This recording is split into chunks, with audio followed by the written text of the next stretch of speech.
Murderous cut my willy loxodon, trigger the bloodsucker, grow my blood flies, swing for lethal. And you have really nice eyes. They match your sleeves.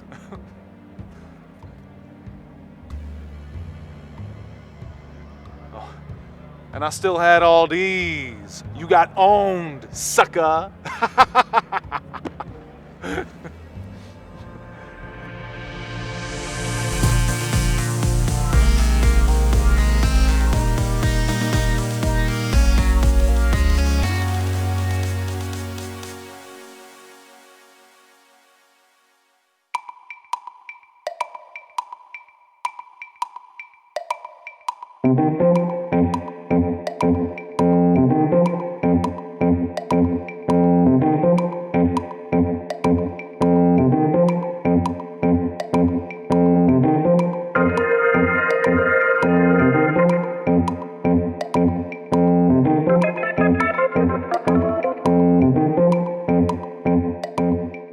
Welcome to the Music City Center here in Nashville, Tennessee, the site of a Cons of Tarkir Team Grand Prix.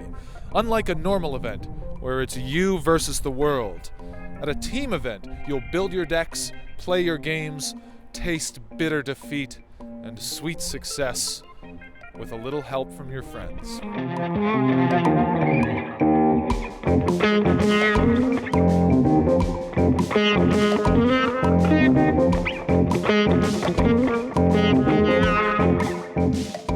Yeah, that drop. There's a secret to fuel it. One secret, I think there's some two scouts. There's two scouts. And we got good lands, right? We got great lands. Okay. So we have Obzon Battle Priest and 3 Inoc Bombkins, and we have Sandstep Citadel. Like I think we could do, I think like an Obzon mid-range deck is like very easy to do. Like Obzon Charm goes in that. What's your guys' opinion on Lens of Clarity? The blue-green does look really good together, but this is like way too many cards. I have 3 Loxodons. This is like 25 with the 3 Loxodons. It's 28. So we can obviously... Can we make like a black-green deck splashing like Doom Blast? That's what I was thinking. And then make like a white something deck? Yeah, I'm gonna make a blue-white control deck. Yeah, the red is the weakest of that. But there's definitely quality blue. So it could be like a blue-based 5-color. More. So then it needs to be, this needs to be green splash black white. Probably. Dude, check it. 2 savage punches.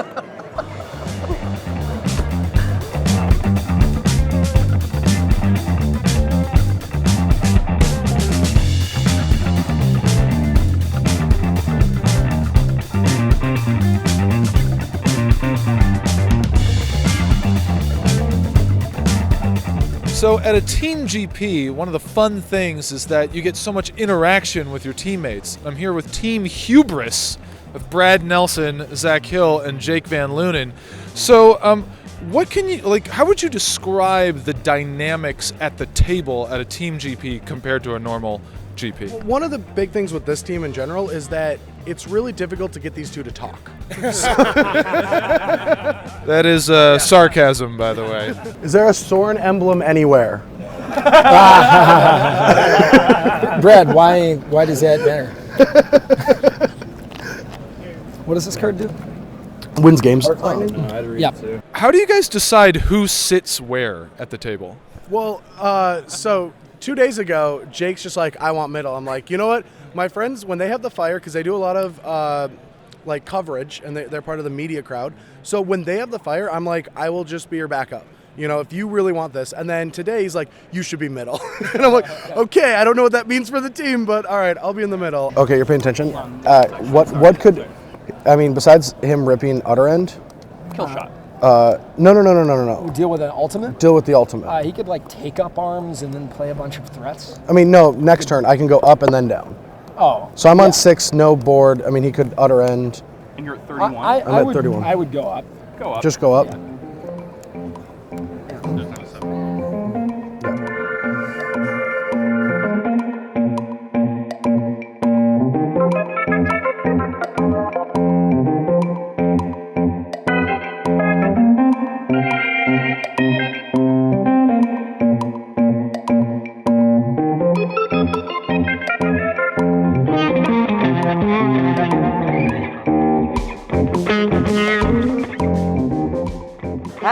Halloween, everybody. We are Vampire Hex Mage, Dark Depths, and Merit Lage, coming to you live from Grand Prix Nashville 2014.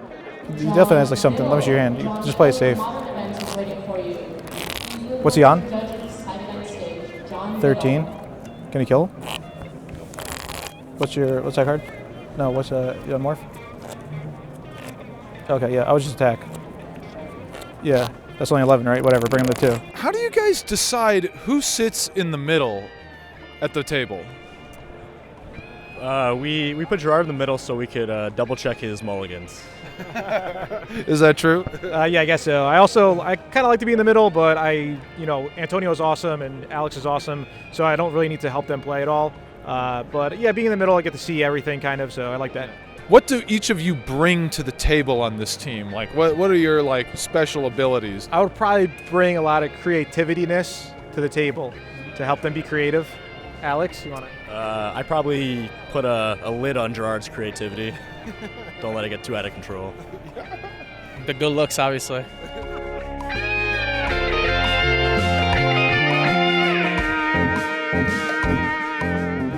As we move from the Swiss rounds to the top 4, the format changes from team sealed to team draft. Now I'm here with Jerry Thompson. Jerry, in what ways is team draft different than a normal draft? Basically, all the rules that exist for a normal 8-man draft are kind of reversed in team draft. So in an 8-man draft, you kind of want to send good signals. You want to cooperate well with your partners, make sure that you're not sharing colors. So both your decks end up pretty good. And in team draft, it's all right, so I'm going to pass him this Mardu card and then go into Mardu. Just make his deck terrible. So then maybe I sacrifice a little bit of power for my deck, but it makes the matchups that my teammates have against him go a little bit easier because he doesn't have as powerful of cards. So you're just trying to sabotage the guy on your left, make sure that if a good card comes around, normally you might just take a card for your deck, but if it's a really powerful card that you don't want your teammates to play against, you kind of have to take that.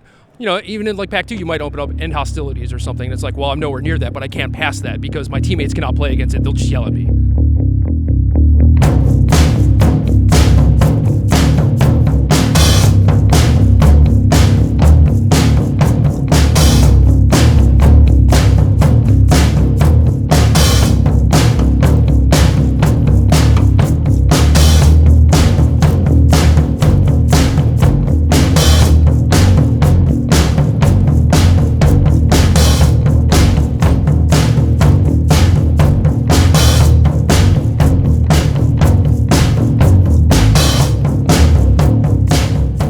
The finals of Grand Prix Nashville pitted a young but familiar crop of faces against a Hall of Famer, a world champion, and a random stranger off the street who was later identified by local authorities to be Pro Tour Gatecrash champion Tom Martrol.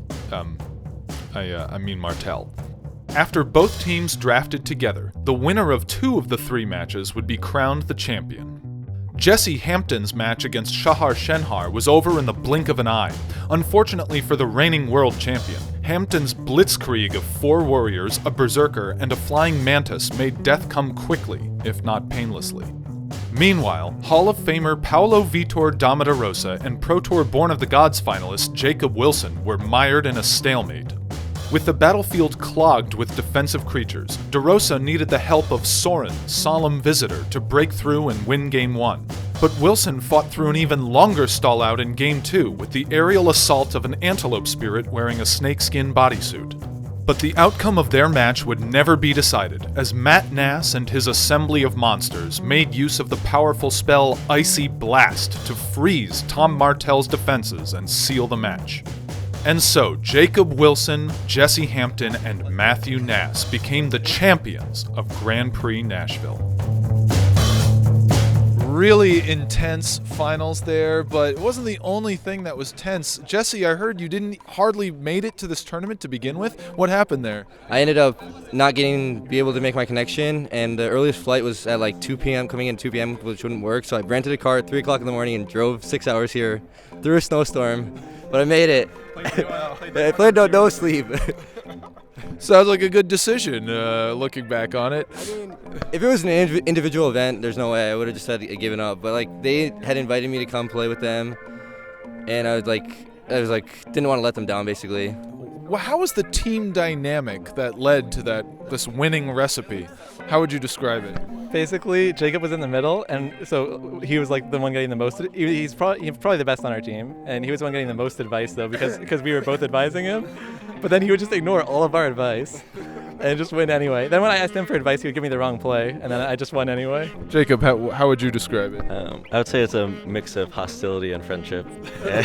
Well, however you got it done as a team. Congratulations to Matt Nass, Jacob Wilson, and Jesse Hampton, the champions of Grand Prix Nashville.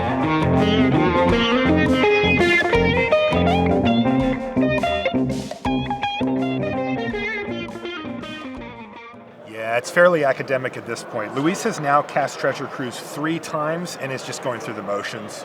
Yeah, if you're his opponent, don't you just concede here and try to save time for game 3? I definitely would.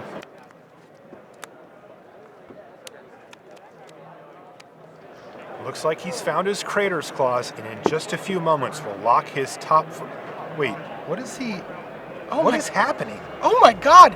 I don't know why, but it appears as Luis Scott Vargas has.